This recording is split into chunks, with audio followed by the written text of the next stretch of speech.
the Hackers Manifesto. And the Hackers Manifesto was written by this guy who was an adversary. He was part of a group called the Legion of Doom.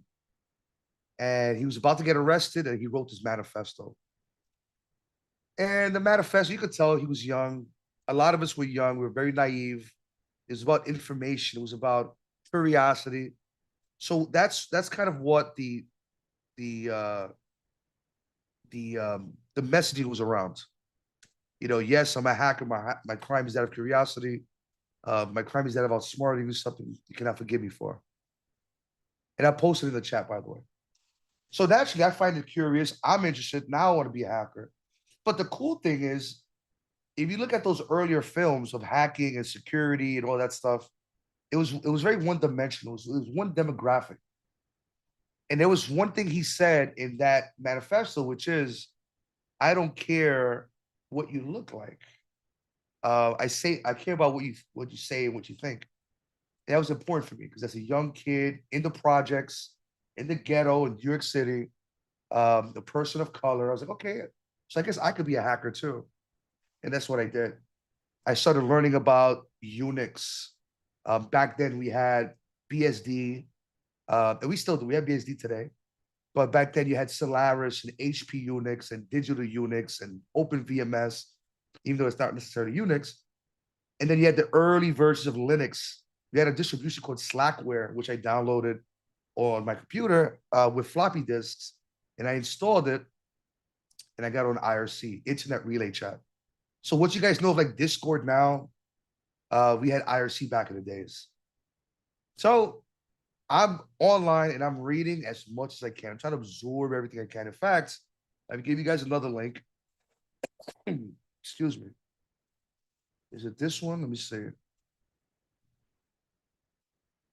I'm not sure they changed the URL or the website's still online. But there is a website called Text Files. Yeah, this is it right here. And I'll put it in the chat. So I want you to go back in time. Think of yourself as Hector, your boy Hector, 12, 13 years old, on the internet in the mid 1990s, and you finding files like this. If you go to the website, you're gonna see a bunch of text files.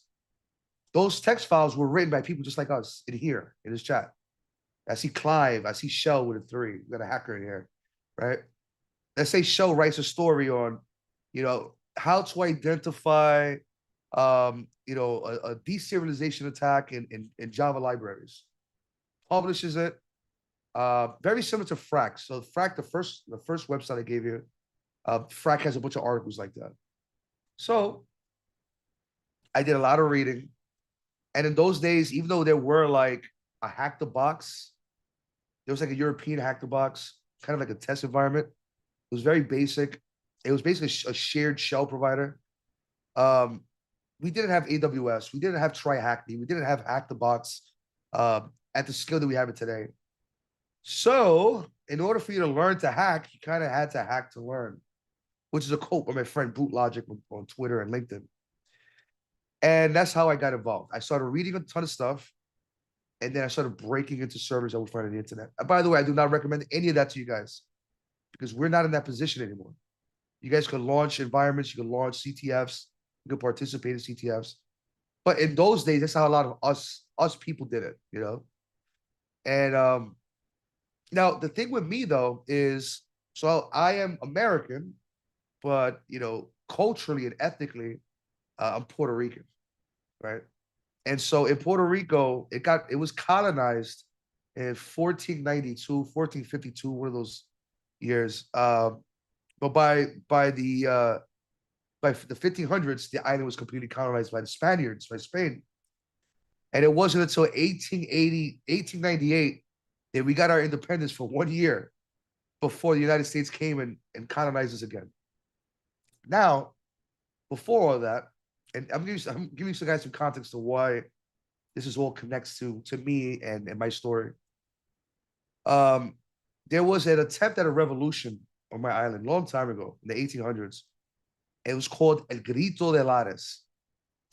And it started with an uprising, and then it just didn't work out. But the people of the island always were very interested in politics, geopolitics, and activism. So I've been an activist since literally I was a kid. Now, the crazy thing is that just give me 1 second, guys, because I'm waiting for my dad to appear. Destination. Okay, perfect. So, so around the year 2000, so between 95 and 2000, there was a new movement called the hacktivist movement. And it was coined and termed by the cult of dead cow. If you guys know what the cult of dead cow is, fantastic. If you don't, research. It's part of your history in cybersecurity. And I'm not sure if it was 95 or 98 or 99, but at some point they coined the term hacktivism. And the purpose behind hacktivism was to leverage your technical capabilities and then use it for an activist agenda, right? So the cult of dead cow had a campaign to help the Chinese dissidents. Because as you guys know, in China, it's pretty rough for people that speak out against their government. And so there was a movement in China called the Falun Gong. And if you guys have not heard about it, research it. It's always good to research other cultures and other situations. And so the Falun Gong movement, they started getting arrested by the Chinese government, and a lot of those people were disconnected from the rest of the world. So the cult of dead cow put together this hacktivist operation to create a back door called back orifice 2K, and then spreading the back door across the internet. And that was kind of like the first version of Tor. You guys know about Tor, right? And so that back orifice network created a network of tunnels that allowed Chinese dissidents to connect to the internet and circumvent the Chinese firewall, the Great Firewall, quote unquote.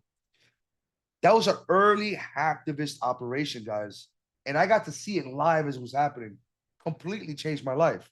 Because then I said, wait, I could be a hacktivist. I know a little bit about hacking, and I have an interest in politics. And so I did the first hack in Puerto Rico in the year 2000, so 25 years ago. And it was against the Puerto Rican government and the United States Navy for allowing the testing of depleted uranium shells on an island here called Viejas. Beautiful place, white sand beach, beautiful.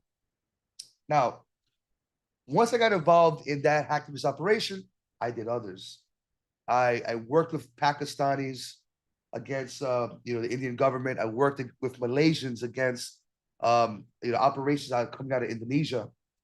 Um, and so I worked with a lot of different groups until the Arab Spring.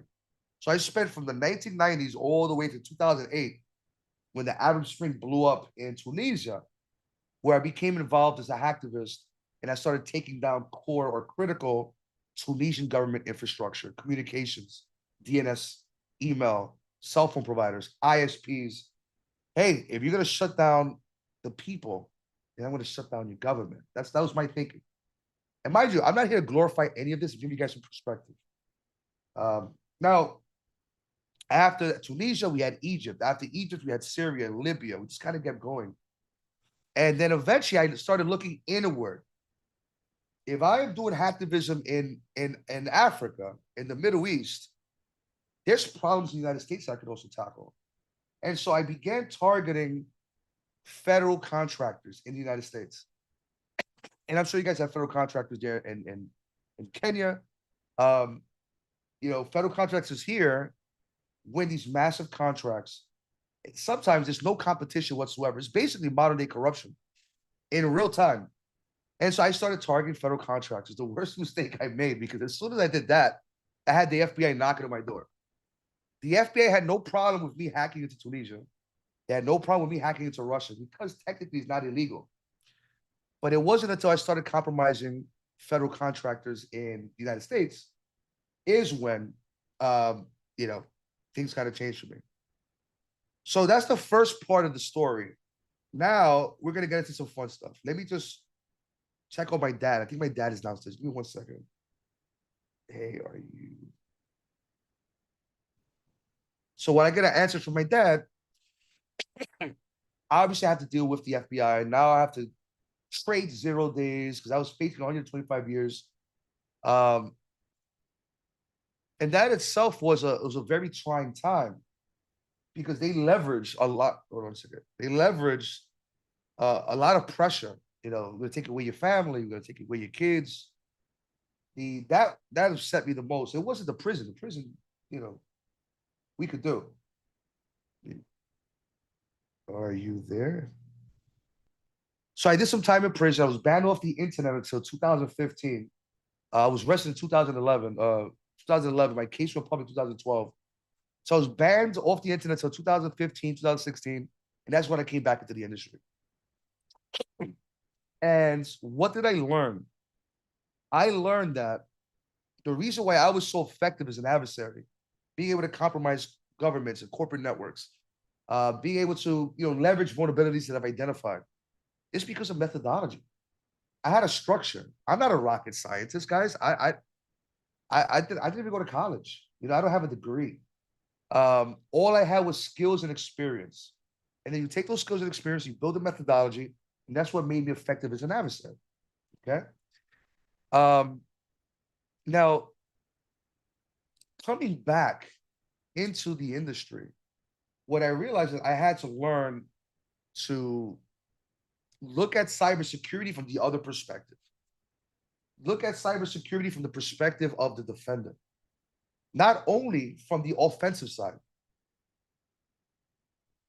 I had to learn how to understand risk, which is something a lot of you guys and ladies are going to have to learn to deal with, right? I know some of you guys want to be in the offensive. You want to be a pen tester. You want to be a red teamer.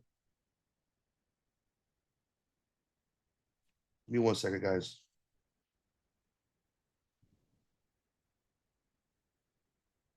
Some of you guys want to be on the defensive. You want to be pen testers. You want to be red teamers. That's all cool. And you could be the best hacker coming out of Africa. You could be the best hacker out of the entire planet. But none of that matters if you're not able to understand risk and you're not able to translate that to your clients. Because at the end of the day, you have to work with your clients. You have to be able to debrief. You have to be able to help them understand what the issues are, how to remediate. You have to communicate that risk. And sometimes you have to learn how to help them navigate through prioritization. And we're going to get through all of that, by the way. We have plenty of time here. Just give me 1 second. Talking to my dad. So now I'm an adversary. I'm a hacktivist. I was arrested. I went through the whole thing with FBI and the United States government. And so I spent a lot of my time thinking of risk from the other side, thinking of risk and the compromises from my adversary perspective, from the defender's perspective. Meaning, when I hacked into PBS, which is the public broadcasting system of the United States. Okay.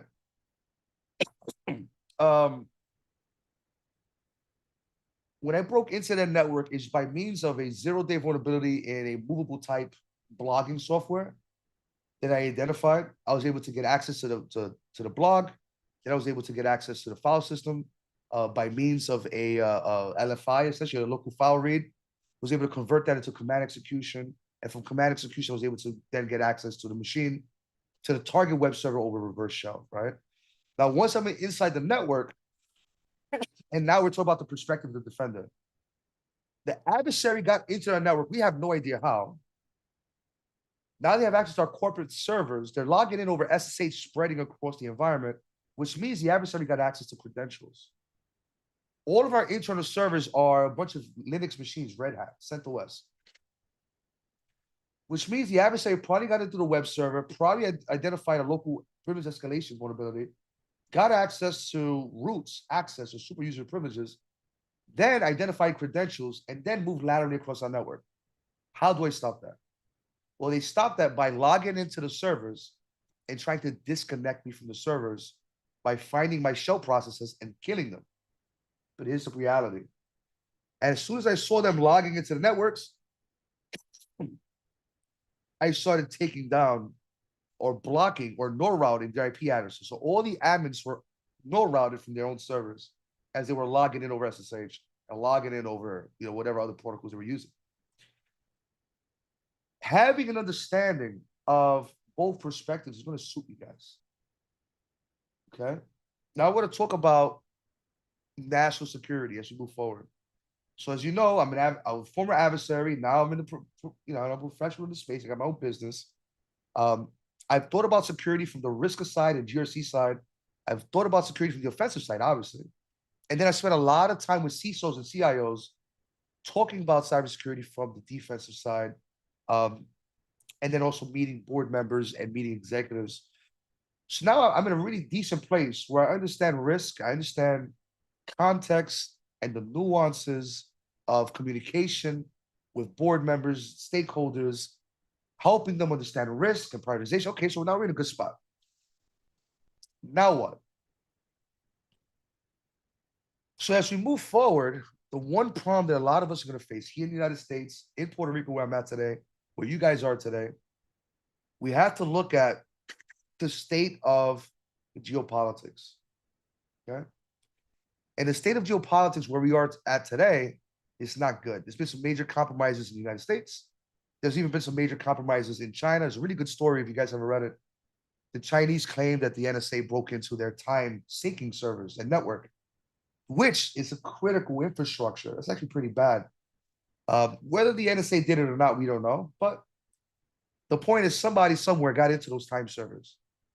And compromising a country's time sync servers is akin to, hey, we're about to turn off the switch in your economy. Or hey, we're about to shut down your GPS.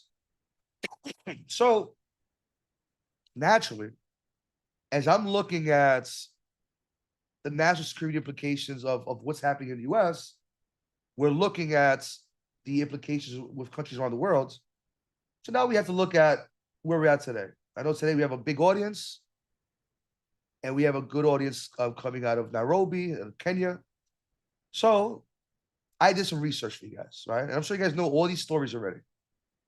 So if I'm beating a dead horse, just bear with me. Because as an adversary, I have to do reconnaissance.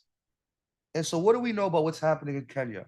So if we were to ignore the local credit card stuff, the ATM stuff, let's put that to the side. That's not relevant to our conversation.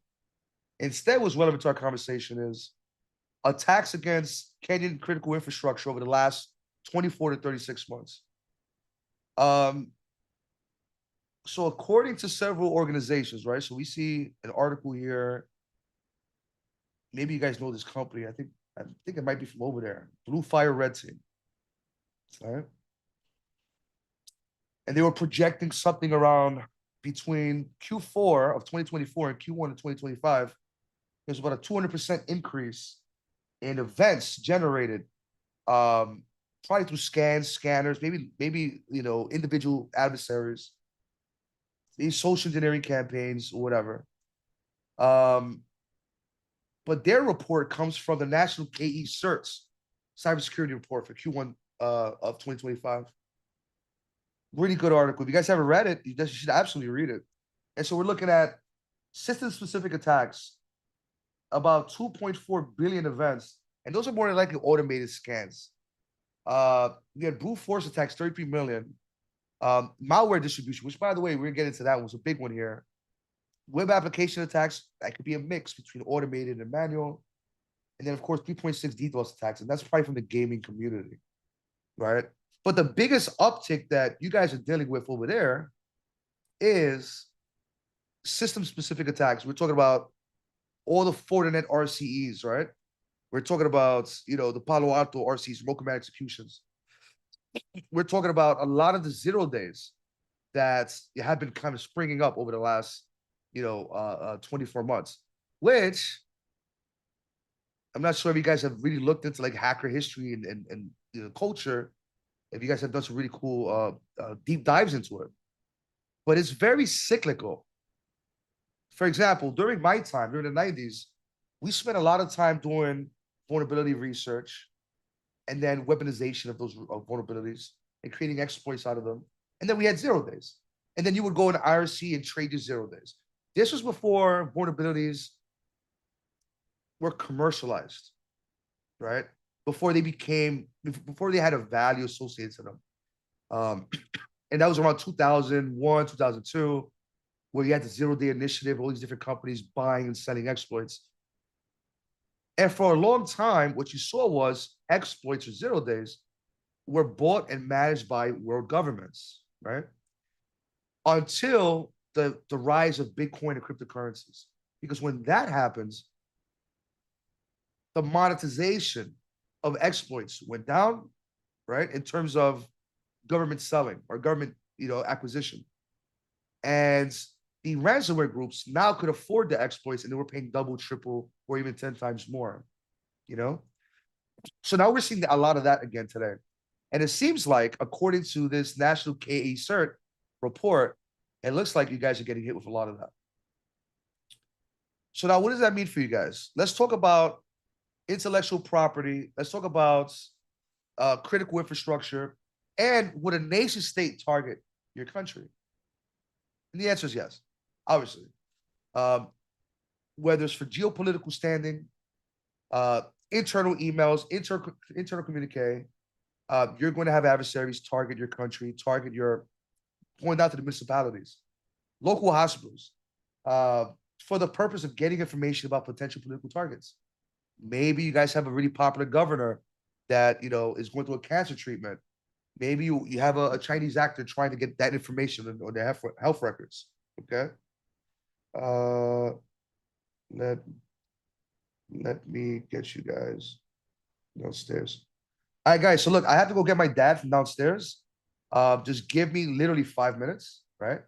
And then we'll get back to this. We'll talk about the state of cybersecurity in Kenya, and then we'll go into questions and all that good stuff. So, Robert, if you don't mind, let me run downstairs and get my dad, and then I'll be right back up. Okay?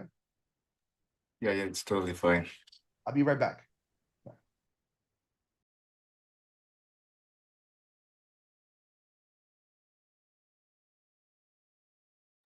So guys, if you be having any questions, probably could be dropping them in the chat, or um, probably at the end of the session, you can just unmute and ask ask them.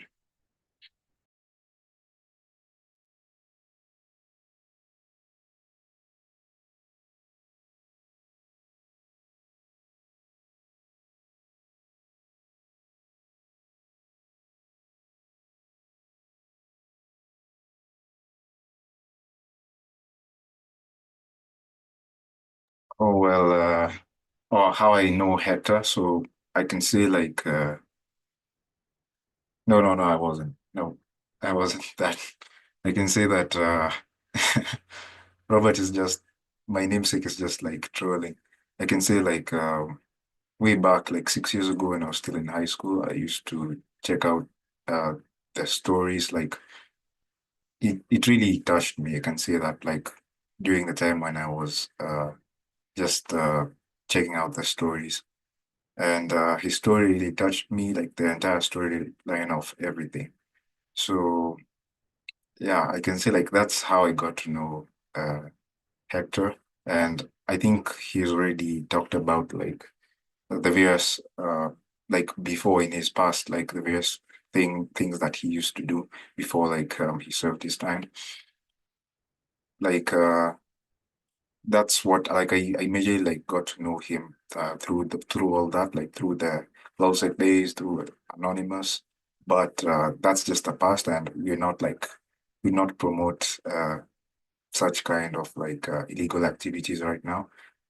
So I can say like that that's how I got to know him like 6 years ago. If you to ask me like if you to ask me if 6 years later, um, if I'd be able to like get to host Hector, it would be I'd not believe you. I'd totally like laugh because um yeah, like it's amazing. Like right now I can say it's really amazing to get to host Hector.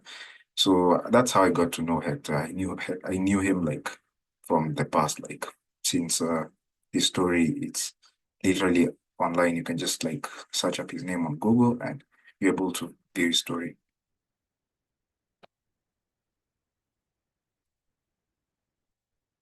So guys, so I was saying like don't be afraid to ask any questions. because normally like to get Hector to like even get a chance to speak to people, it's normally really hard to like get such an opportunity. So it would be great like if you have any question whatsoever, just feel free to ask. No matter how basic it would be, you can just feel free to ask. If probably there's some people who have joined in late. If you've been joining in, if you've joined in late, you can just head over to our YouTube channel. Hey You'll guys. see the hey, yeah, Hector is back. Yeah, guys, I'm back. Hello. Sorry, I had to go get my dad downstairs, but I'm back. Hi, it's totally fine. Yeah. So I see the chat. So we got mom, how's that, Hamza? How you know Hector? Yeah. So I met Robert, we communicated uh through LinkedIn. He hit me up, very professional. Robert is fantastic. But yeah, I'm former adversary Hector Monsegur, used to be known as Sabu from LOLSEC. I used to run the operations out of Anonymous during the Arab Spring. And before that, I was the operator for Pure Elite and several other groups like Hackwiser. And I spent most of my career as an adversary compromising foreign governments, Russia, China specifically, but then during the Arab Spring, Tunisia, Egypt, Syria, Libya, um, and that's who I was. I'm not, by the way, Hamza, I'm not here to glorify any of that. I'm just sharing my story and then answer questions for you guys, okay? Hopefully I answered your question. So where I left off, if I went to get my dad, we were talking about national security. So here in the U.S., we're gonna have a 3-hour conversation on national security here. There's a lot of problems in the United States with CISA not getting the funding it needs. CISA is our, big organization to kind of deal with cybersecurity policy and education, right? Um, but due to recent political changes in our country, they're not getting the funding no more. So I'm not even sure CISA is going to exist past this year. But when it comes to what you guys are dealing with, you have to start looking at, uh, who would potentially target your country. What kind of critical infrastructure may they target? Is it a neighbor or is it, the United States? Is it China? Um, you know, Not only that, but one thing I want to really tell you guys, and I tell this to everybody, whatever country I speak to, and any if I speak to a credit union association, if I speak to a healthcare association, what I'm about to tell you guys in this room right now is what I tell them, which is every one of you in this chat today, okay? You guys all play a pivotal role in the overall security posture of your nation, of your country, okay? All the way down to your municipality, all the way down to your town, right? All of you guys are going to play a role in it. Whether you're working today or not, doesn't matter, okay? And yes, Hamza, you're right. Robert is a legend. I could tell. Absolutely. Um, so with that being said, we could go into questions. You guys have any questions about, the cybersecurity industry, about my past as an adversary, as a professional? We can go into questions. I just don't want to talk your ears off for the next hour. You know what I mean? Go ahead. Collins, by all means, jump in. Good evening. Can you hear me? Good evening. You sound great. Yes. Thank you so much for this opportunity. Really appreciate you taking the time to educate us on and also shared your wisdom in regards to your expertise in this broad cybersecurity topic. My questions in regards to the legal framework and the critical information infrastructure, especially given that from your story, I've gotten that your background is in more of, you've mentioned things to do with government and government infrastructure. So Kenya has a strong legal framework with the Computer Misuse and Cybercrime Act, which was recently amended to tackle new threats like swim-swap fraud and enhanced penalties. From a governance standpoint, what is your assessment of the enforcement capacity and interagency coordination between the national KE Chief Information Infrastructure and the Directorate of Criminal Investigation, particularly in relation to securing designated critical information infrastructure successfully. You broke up a little bit, but I got And the also gist of your number question. two, I'll be honest with you. Oh, go ahead. oh yeah, just a second question, just so that you can answer both. A major governance challenge in Kenya is the reported severe shortage of skilled cybersecurity professionals, especially in specialized areas like digital forensics and incident response. So how can the current government structure, led by the Misuse and Cybercrime Act, effectively mandate and enforce compliance on entities? And I'm asking this question in particular because we just had our banks, or rather the governance body from the Kenya Bankers Association, report that our banks collectively lost 1.59 billion shillings to hackers. Yet a few months ago, they were decrying a shortage of cybersecurity specialists in Kenya. So I'm just wondering, from where you sit, how would you address this topic, and what do you see is the core issue, since now you've done some research on the state of cybersecurity in this country? Thank you. Oh, these are great questions, and I am no expert on the cybersecurity framework, the guidelines, or the interagency collaboration in Kenya. No expert at all. I just did some basic reconnaissance. So I may not be able to answer the question for you number one today, but you know what? Now I'm curious. I'm going to do a deep dive, and I'll definitely get back to you on that. As for the second one, you in Kenya have the same problem that we have here in the United States. In the United States, we have literally the same issue, which is we have companies, organizations, healthcare, government, doesn't matter. We have all these different organizations from all these different industries that don't want to hire, or they don't want to pay the industry standard for cyber talents. Okay. This is why when you go to LinkedIn jobs and use a VPN, put your VPN as New York, and then go to LinkedIn jobs and type in cybersecurity, you're going to see hundreds of thousands of jobs, and none of those jobs are being filled. It's ridiculous. Okay. Now, companies don't want to pay salaries that align with, cybersecurity and those even an entry level position. They don't want to do training, so they want to spend money on training to take a student out of school, right, with a brand new cybersecurity or maybe computer science degree, and then put them through a training program. They don't want to do that either. And then they'll cry and complain when they're breached and they're compromised. And they'll go on Twitter and do an alert. You see the CISO on television or on a conference saying, well, the problem is we couldn't find enough talent. No, there is talent. And even if you don't have a very specific niche talent, you could train the talent. There's enough people here, the same way there's enough people in Kenya, that you could train them and get them to a point where they can start to help your organization, help the government, and so on. A lot of it has to do with greed, and a lot of it has to do with, aside from greed, not wanting to put in the effort. Okay. Now, I can't speak for Kenya. I can speak for the US. I'll tell you what we're dealing with. And if you see parallels, you can start to understand. Another thing that you have to take into account is that a lot of schools here in the US, and there's tens of thousands of universities and colleges, really big schools, very small schools, and many of them are offering cyber programs. But many of those programs are basic. Basic as in, let's go through the OSI layers, and let's go through the differences between TCP/IP and UDP. And let's talk about basic networking from the 1990s. And maybe we'll learn about hypervisors and so on. It's very basic, because the expectation is after you pay all the money for college, after college or during college or university, you then go and get your own certificates like the OSCP, right? Or the CISSP, which is not a great certificate.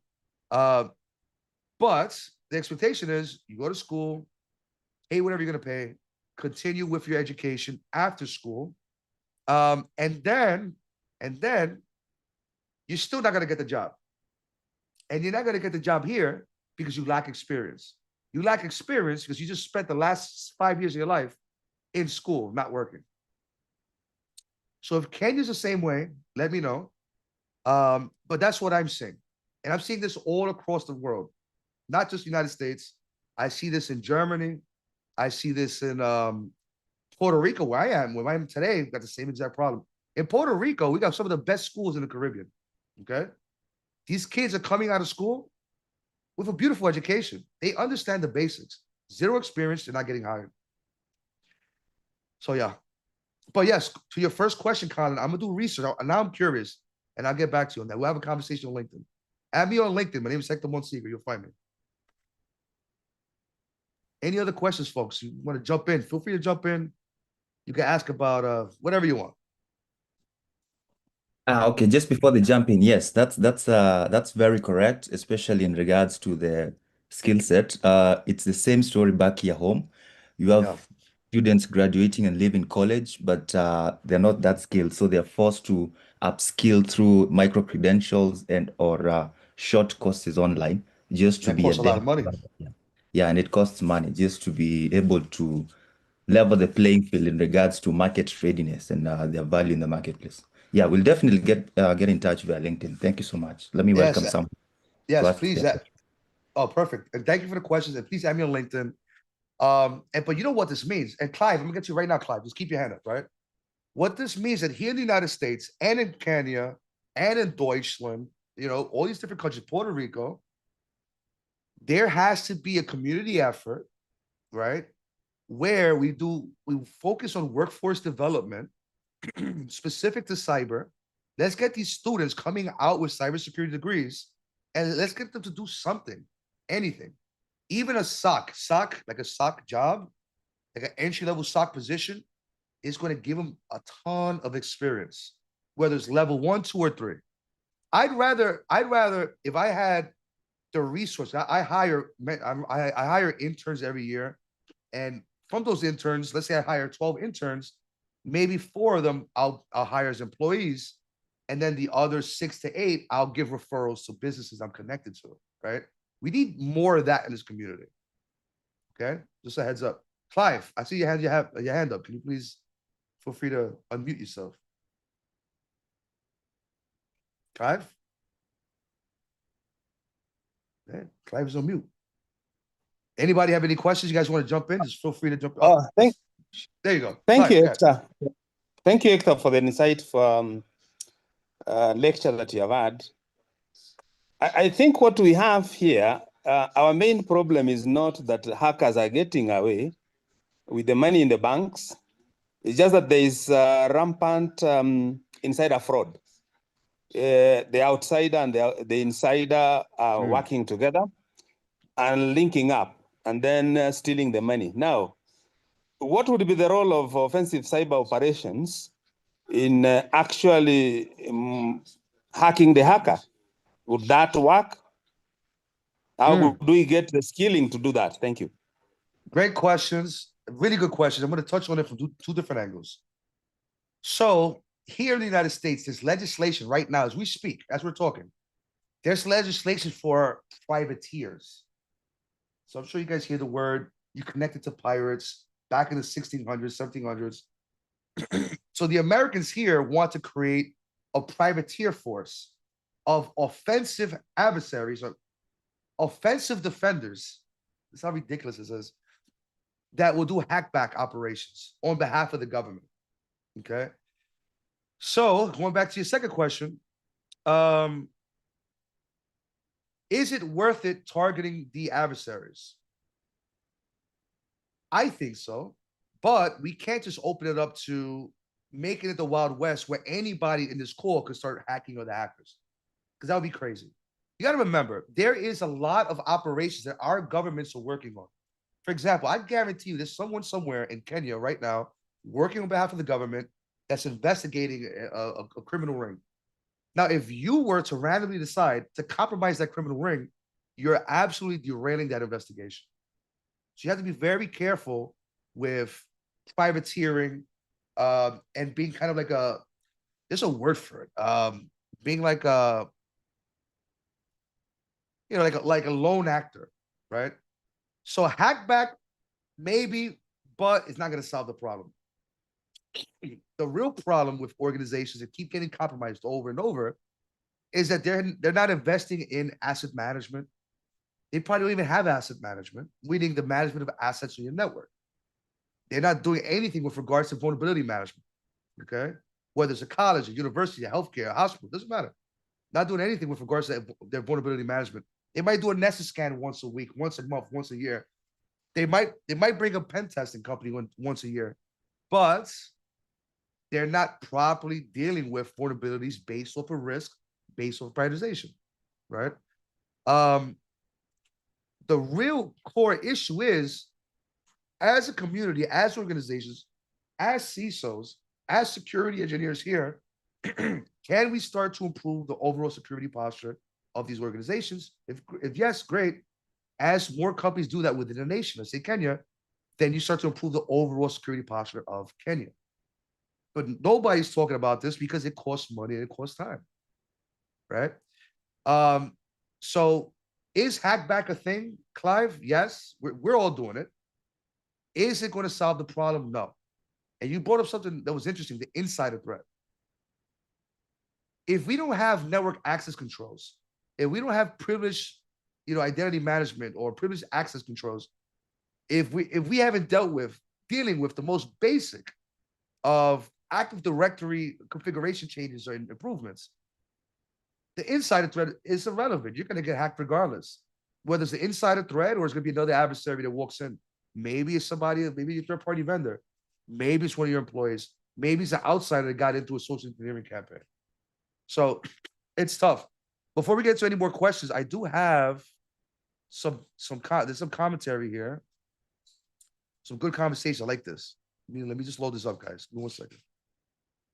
So in the chats, all right, in the chat. So Hamza says it doesn't necessarily feel like a skill shortage. It's more of a mismatch. What is there and what is needed? Absolutely. Often you will find roles open for interns, but need 2 years of experience or junior roles. Exactly right. How are you going to expect a junior entry-level employee to have 2 years of experience as they're coming out of school? They don't have the CISSP.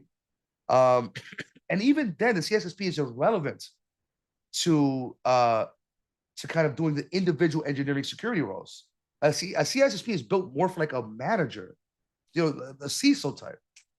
You can't expect a junior entry-level intern to take a CISSP and all of a sudden, be able to do much with it. I would rather invest in getting my intern an OSCP or similar, or more training, maybe more interactive engagements like a CTF. Let's do a CTF every month. Let's bring in speakers every month. If you guys are not doing that, let's talk about that. We can probably do that in Kenya, maybe once a month. Set up a CTF. I'll bring in other hackers. I'll bring other speakers to kind of talk with you guys. And yes, SOC roles are usually open. They're usually available. It's not the best job in the world. It is entry level. It is saturated. So everything Hamza said is correct. But Hamza, there's one thing I'll tell you. I've spoken to a lot of students coming out of school, and they definitely don't have, they definitely have a skill shortage. They're from what I've seen from different schools, their curriculums are not matching with 2025. The curriculums are matching with 2005. Okay. Let's see what else we got. Hex. Shout out to Hex. My name is Hector X Monsegur. I use Hex sometimes. Hector says, can we say that privacy is an illusion? Absolutely. Privacy in concept is beautiful. I would love to have privacy. But let's look at some of your breaches. You guys had some crazy breaches. You guys had a breach January of this year. The Kenyan government confirmed a breach at BRS. That was January 31st, exposing the sensitive information of millions of companies. So if you run an LLC or some sort of local business, your information is sitting in someone's hands. In 2023, Kenya had a massive attack against this e-citizen portal.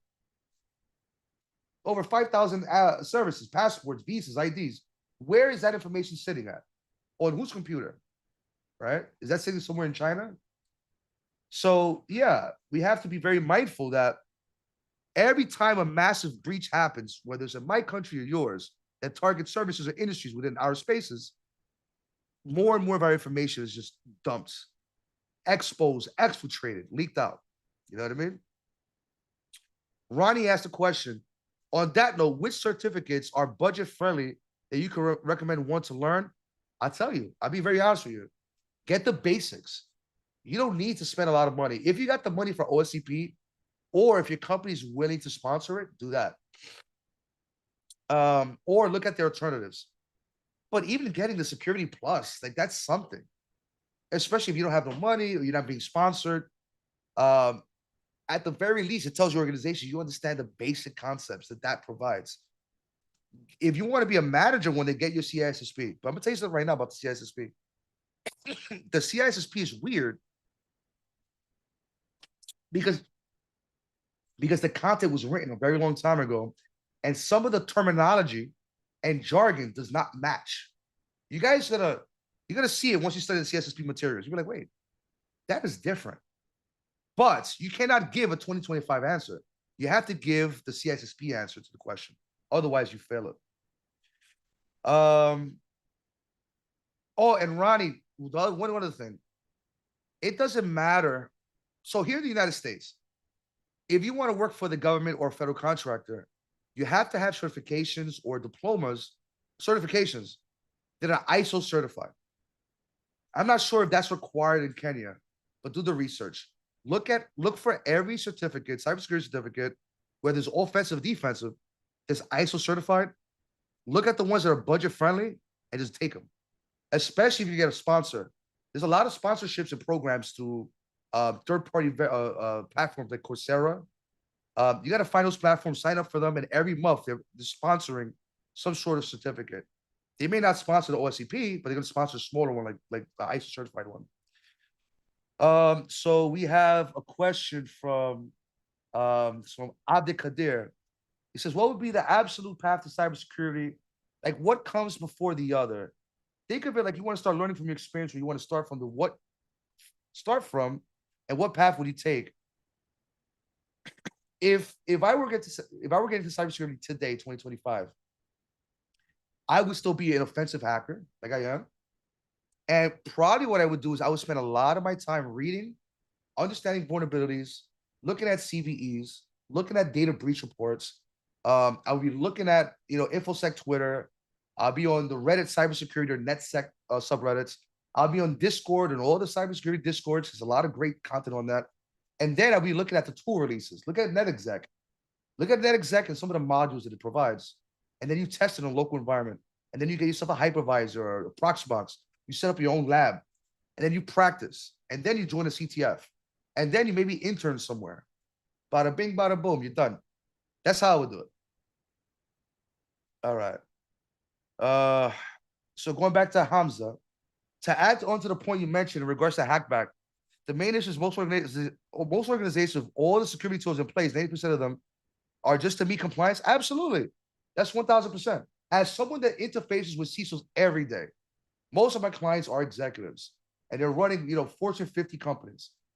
And some of those have every cybersecurity tool, every endpoint security tool, every SIM, they have SOCs, multiple SOCs, they have SOARs, they have all the tools you ever seen or ever heard of, Hamza. And a lot of them, they set the tools and then they forget the tools. They buy the product, they set it, forget it, move on. That is absolutely useless to any cybersecurity program. There's nothing that you're going to gain from that. And complicates the issue. And in fact, it perpetuates the issue because you have organizations that are trying to hit a checkbox rather than improving the security program. I deal with that every day. So my platform, I run a threat exposure platform, management platform. And my goal is not to just onboard a bunch of clients and help them with a pen test. My goal is to help them with their security programs. That's what I'm trying to do. So we have 404. Love it. Given your experience as both an adversary and now a cybersecurity professional, what specific methodologies or frameworks would you recommend for an organization in Kenya to improve the security posture, especially considering the challenges of limited cybersecurity talent and increasing system-specific attacks? Look, it's a great question. There's a lot of great frameworks. I would start. Let's say it's a mid-level or mid-sized Kenyan business. They're making some good money. Maybe they're working with the government as a federal contractor, and they have a budget. They have a couple bucks. but they don't have a lot, but they have enough. You can probably hire a small security team.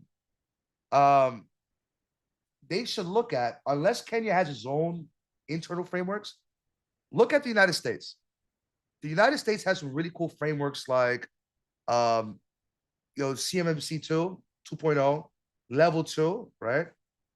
It's not complete because it's basically a portion of like the NIST 800 or maybe a smaller component of the ISO 27001. The ISO 27001 framework from the US is beautiful.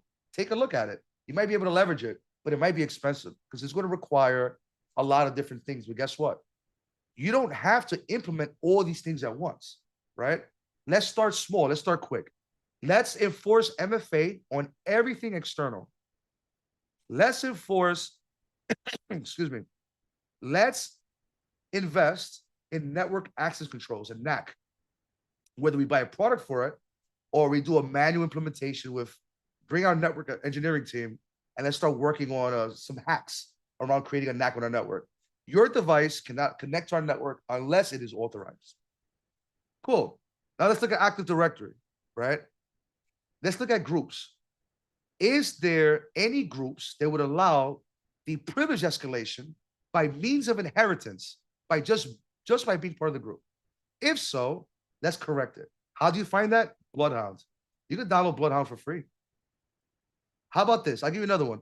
Go to pinkcastle.com and download Pinkcastle, and it'll do a full automated Active Directory audit with a really good checklist, right? That you can compare to like the European STIG framework. That's another framework that works pretty well. And now you have alignment, and little by little, you start improving Active Directory, you start improving your network, you start improving identity management. Okay? It's not rocket science. We could do this. It just takes some individual steps and a couple bucks. Warren asked a great question. Why does the OSCP continue to dominate cybersecurity hiring? And can we look into other certificates that seem to dive deeper into specific areas or paths like certified invasion technique? That's a great question. And it's because the OSCP is one of the first certificates that was accessible versus like the GIAC certs. Those certs are 20,000, 15,000, 8,000, depending on the cert. The OSCP, for less than 1,500, you get a year of access to labs, and then you can take the test, and it's proctored. And every individual test, I think now it includes Active Directory, but every individual test tests your technical capabilities. And if you pass the test, then you have at the very least a basic understanding of internal pen testing, external pen testing, lateral movement, local file inclusions, SQL injections, this, that, and the other, right? So this is why OSCP leads the charge, because it's been doing it for so long through offensive security. It's accessible. It's not that expensive. It is expensive, don't get me wrong. But it's one of the better options. There's cheaper options out there, but they don't have the branding and they're not ISO certified. Why would any government hire you because you have a certificate that's really expensive, but it's not ISO certified? It means nothing to the government. At least here in the US. I'm not sure if it means anything in Kenya. All right. So we have Innocence. All right. So Innocent says, how and where can I learn cybersecurity from scratch? Here's the problem with that question, Innocent. Cybersecurity is a massive, broad spectrum. It's not just pen testing offensive, and it's not just SOC defensive. There's project management. There's GRC and auditing. In fact, there's a really good graph. I'm sure you guys have seen this before. Let me see if I can find it for you guys.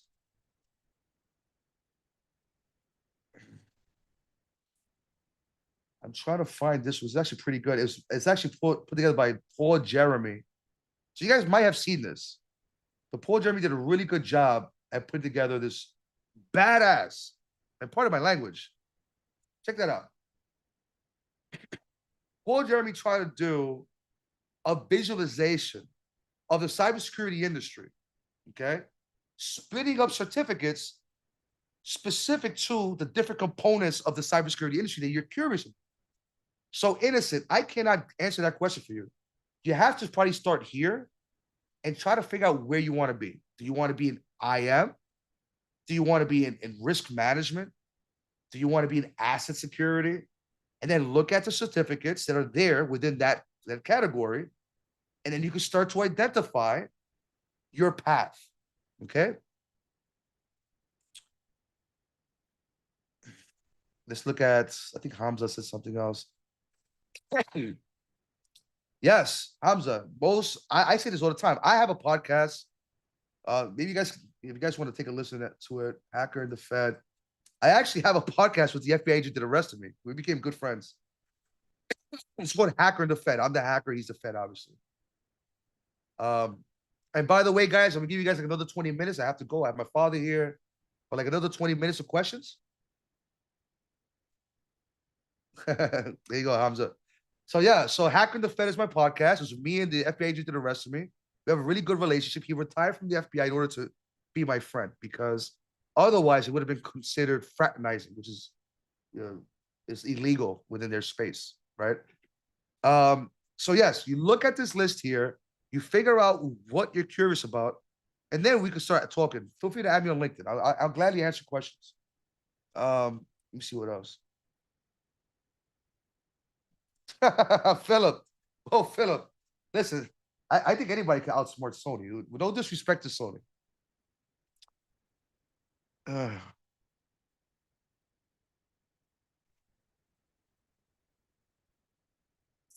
right. Adrian got some really good points here. Thanks for making the time.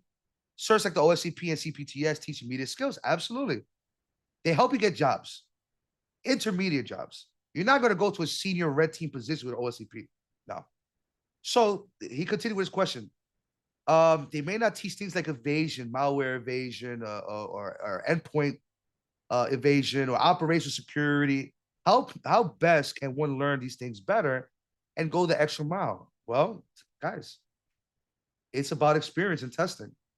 Remember, a lot of our cybersecurity industry came from the militaries, the United States Army and the Cyber Division, the Marines and their cyber divisions, Finland and their security apparatus.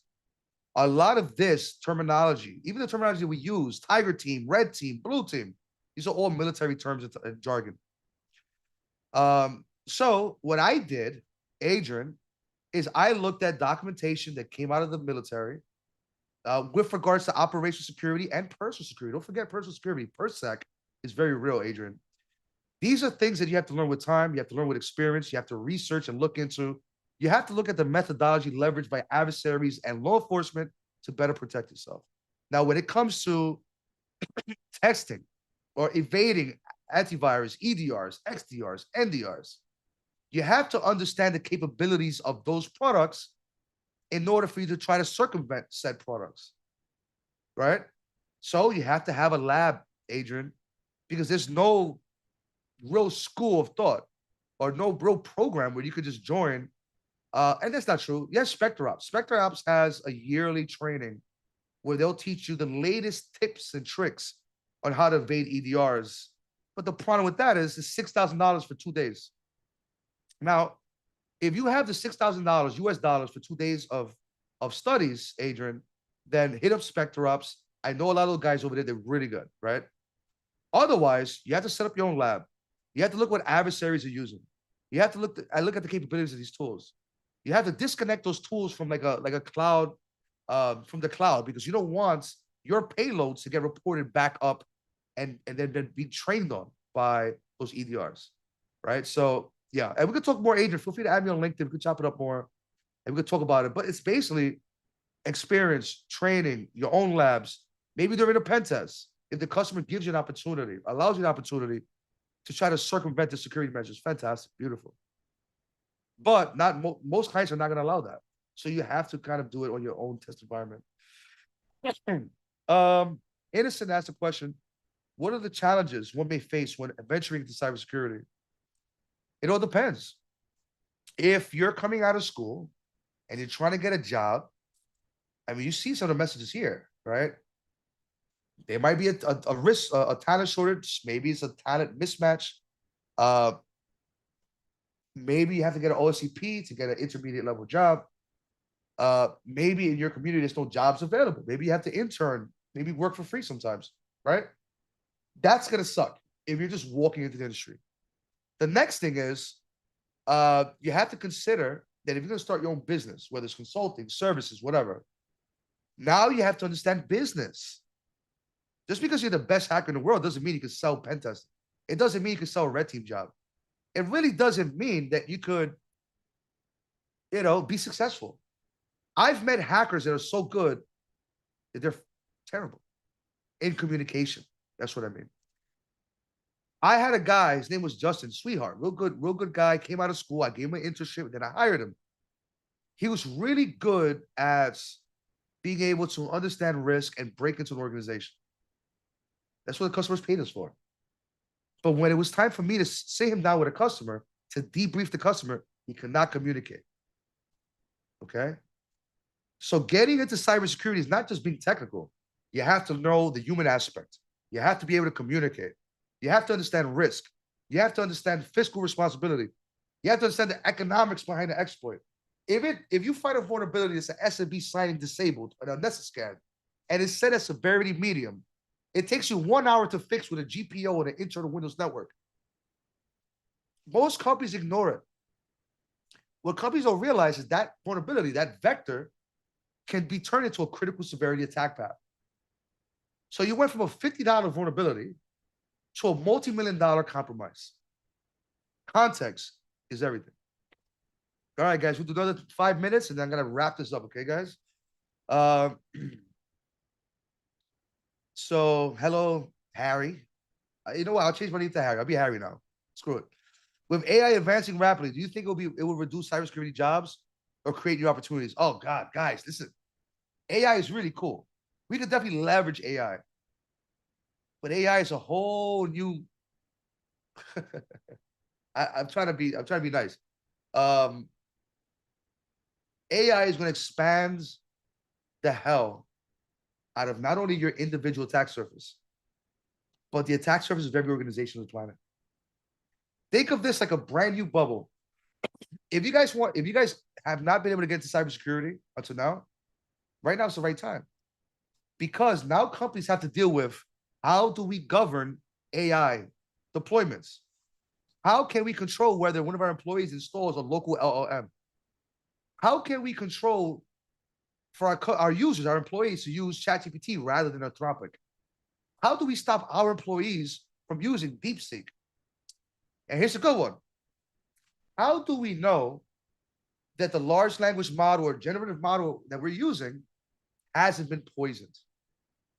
And if we implement a really cool prompt on our website for our customers, are we ready to deal with prompt injection attacks?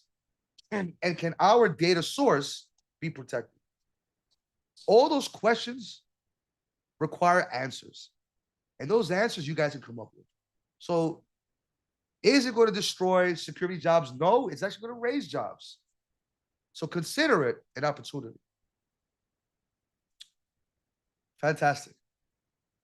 So I'm going to start wrapping it up, guys. Let me see.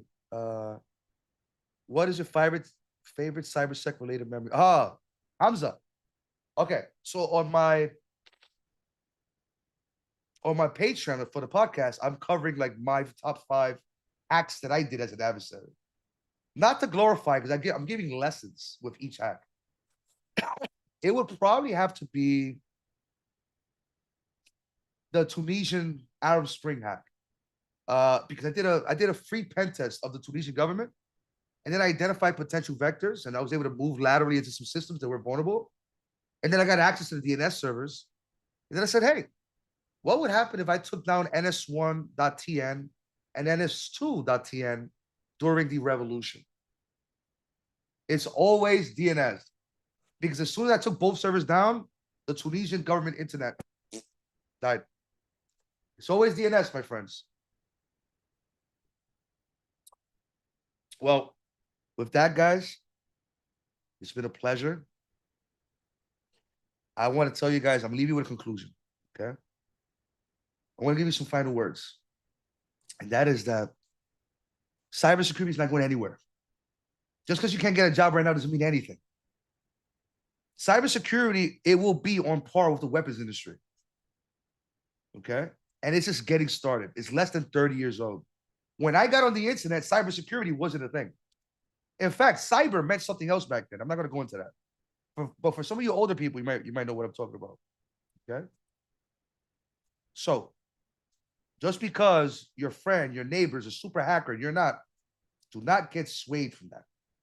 Trust me, you're going to be able to do some really cool things and you're going to have a really beautiful career. And at the same time, you can help Kenya out. I came here, one, because of Robert. Robert is a legend in your space. But two, because I want to help Kenya as much as I can in whatever way I can. If it takes a conversation, maybe a motivational talk, or maybe you guys need some training, I don't care. We'll do it, right? Granted, I have the time. But the national security of our country is very important, right? And if we're not able to understand the basics of adversary operations, tactics and techniques and procedures, then we're not going to be able to defend our country. We're not going to be able to defend our people, and we're not going to be able to defend our businesses. So guys, let's get on it. I gave you some really cool examples. Pink Castle, free AD audit. Bloodhound, free AD group auditing, access control auditing. NetExec, great tool for assessing your internal network. Project Discovery, ton of great tools for assessing and engaging your internal network, all free. Nothing here I mentioned costs money. Only thing it does is cost time. So with that, friends, I'll let you go. If you have any questions, hit up Robert or hit up my LinkedIn, and we'll go from there, okay? Robert, are we good? Yeah, we're good. Thank you so much for this amazing session. It's been really nice. I can't lie to you, like, we really enjoyed it. Like, I've seen that there are tons of people who have asked a lot of questions, some of which they were holding on to since last week. Yeah. So really do appreciate it. Oh, yeah. Absolutely. All right, well, guys, take care. Hit me up. I'm on LinkedIn or hit up Robert. God bless you, for sure. God bless all of you. Take care, guys. Thank you, sir. Have a good weekend. Bye-bye. Bye. So, guys, it's been nice. I hope that you've been able to get something out of the session. Like I said, Hector is a really busy person. Last week, we were supposed to have the session with him, but unfortunately, he wasn't feeling well. I think I had already shown you guys that. So this week, we've been able to get him, and I'm really happy that people were able to ask critical questions because he's actually a cybersecurity expert with nearly like 20 plus years of experience. Like I said, like he said even earlier in the session, like this session was not meant to promote or glorify hacking in any way. Actually, the main reason he wanted to reach out is because he wanted to support the Kenyan cybersecurity community, and that's why he asked for like this chance to have this session. And good enough we're able to like do it. Also, I see someone, Ham Innocent is asking for Hector's LinkedIn account. Sure, I'll share it in the chat. Let me just do that right now. So, like I was saying, like he wasn't like glorifying hacking, like in that perspective. He was sort of like just telling us about his background and show us his experience in regards to like his past, like what he's experienced as a cybersecurity professional since he got arrested. And apart from getting, and after he got arrested and served his time, he decided to like now come back and do things in a more professional manner, helping organizations secure their systems. Yeah, so I think that's enough. What resources do you guys use to practice and study? Of course, that would be Hack the Box. Yeah, we normally utilize platforms like Hack the Box, Try Hack Me. And besides that, there are tons of books. There are like tons of books, or cybersecurity related books, which can equip you with this knowledge. Not only books, but you heard what Hector was saying. He spoke about like being able to like, there are a lot of cybersecurity forums. If you head over to LinkedIn, you're able to and connect with the right people, you're able to find that some of them, they normally post links to their cybersecurity forums, their Discord channels, their Discord channel related to cybersecurity. And in those Discord channels, you might sometimes find that they are offering like free cybersecurity resources that people can use to learn.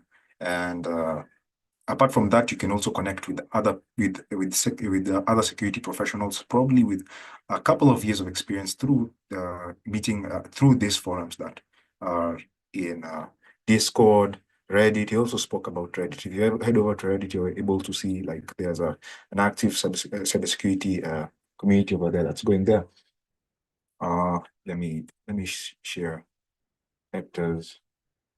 Yeah, the session is actually live on YouTube, so it's recorded automatically. Like the moment we end this session, it's going. You can just head over to our YouTube channel and you'll see the KCA Cybersecurity Club, the KCA Cybersecurity Club YouTube channel. Yeah, so yeah, I think I've already answered Daniel's question. So I can say like the resources are there. It's just a matter of like us giving in our best, trying to like learn and break in. I've seen Clive has raised his hand. Yeah. You can ask the question. No, mine was to commend you guys. I think you've taken this a notch higher, and I love what you are doing. And we need to be very, very patriotic about our country. The future belongs to you guys, but you must also learn the offensive cyber operations so that you can also even do adversary pursuit. And I think what you guys have done, very, very commendable. I have loved this. I've stayed through and I've enjoyed. You remember I asked him about the insider issues and what happens. And I think you're on the right track. Thank you for this insightful moment. Guys, take it because it's a privilege you have gotten. Don't ever, ever, ever take it for granted. Thank you. Thank you very much, Clive. He's actually our club patron. So yeah, we really appreciate those kind words. So I guess now we can like I guess now we can wrap things up. Mary, are you in the Hack the Box meetups group? Probably what's the club's name kindly? It's KCA Cybersecurity Club. Let me just see if I can share the link directly so that you'll access it. So yeah, that's the link. Yeah, there's the link. So hopefully if you click it, you just access it's live actually. It's ongoing right now. Like, yeah, but the moment the session ends, you're going to get that video over there. So no worries about that. Or the link to the club. So let me see. I'll send let me share it. Let me share the link. Any other question before like we wrap things up? I know it's a weekend and some people probably would want to relax. Yeah, that's the link to the club. Any question before we wrap things up? How often do you do these sessions? Normally we have them on a weekly basis. Like for the club, we normally have the sessions on a weekly basis. We were actually working on a sort of like a boot camp for the first years, but not only the first years who are at school right now normally attend these sessions, but also some bit of outsiders, people from different schools also come and attend the session. So we normally have them on a weekly basis. Like we recently had one we had one last week. I think it was on networking, Yeah, it was a networking session, but it was mostly on network security.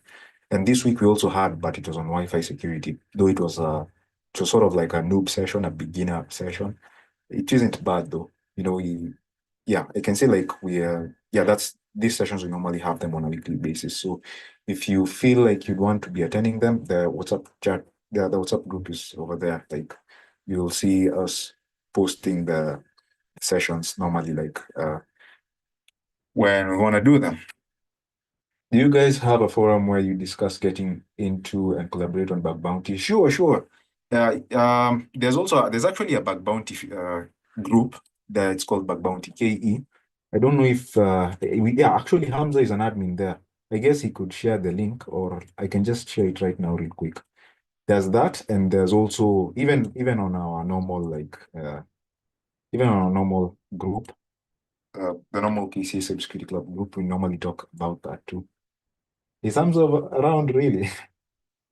But yeah, he can share that group. But that's the group. I think I've already shared it on the chat. So if you join that, it's good. Like there are active bug bounty hunters are there, really active ones, and yeah, some have been able to do like great things. They've been able to achieve like to have great achievements in the field of bug bounty.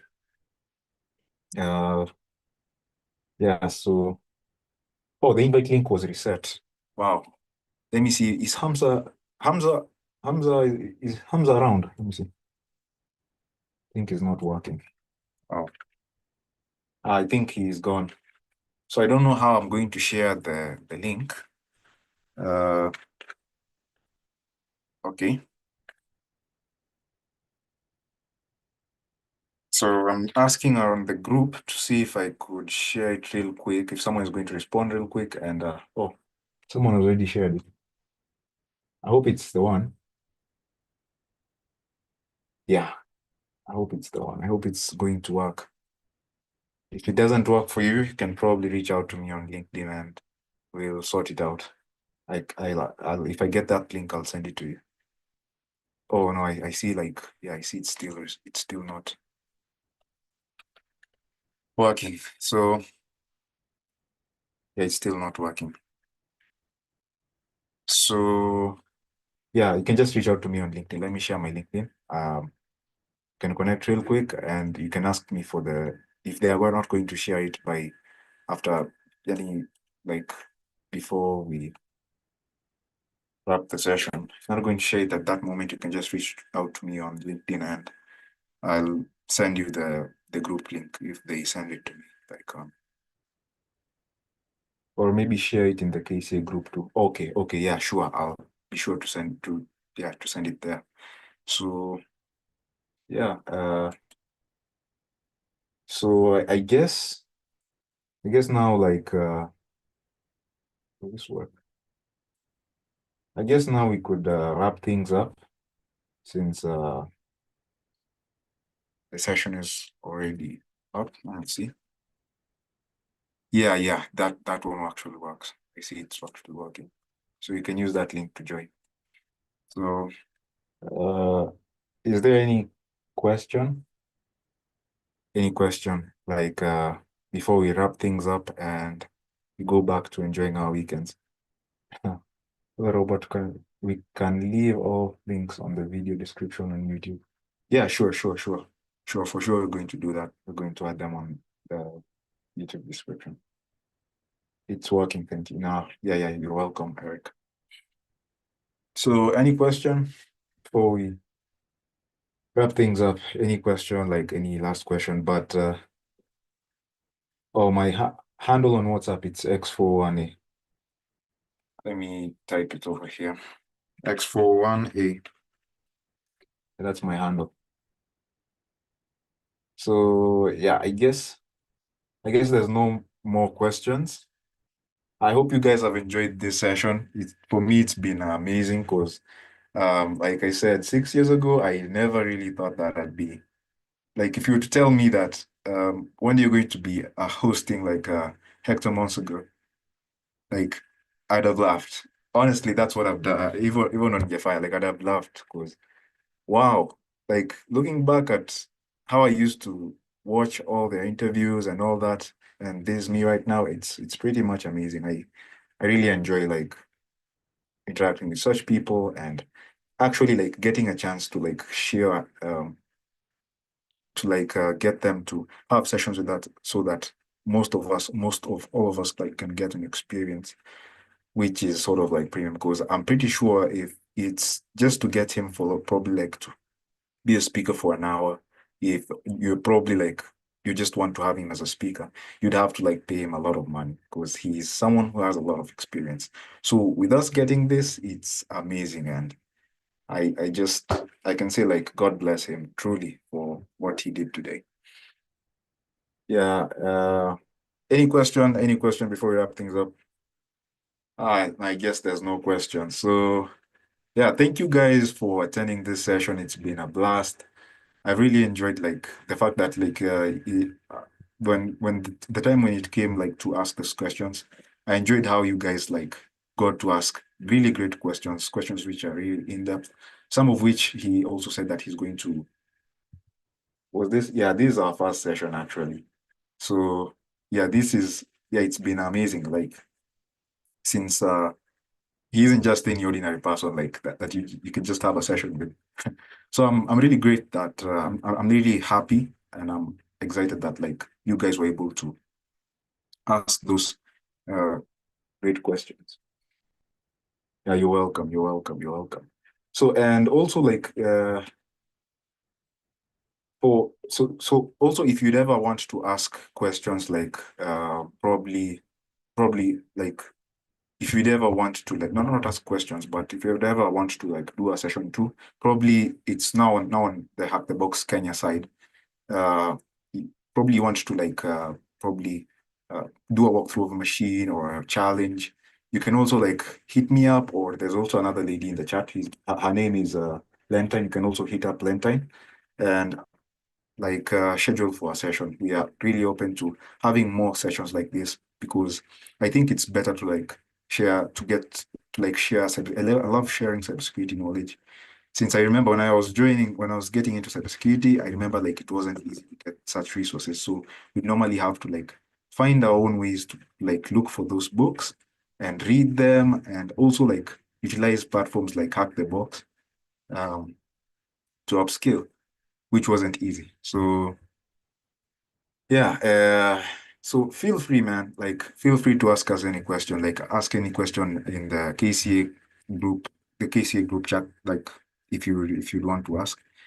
Yeah, yeah. I'd like to say like that's what I'd like to say. So, yeah, I guess now we can end things. So, goodbye, everyone, and enjoy your weekend. Enjoy the rest of your weekend. And thank you guys for attending this amazing session. Bye.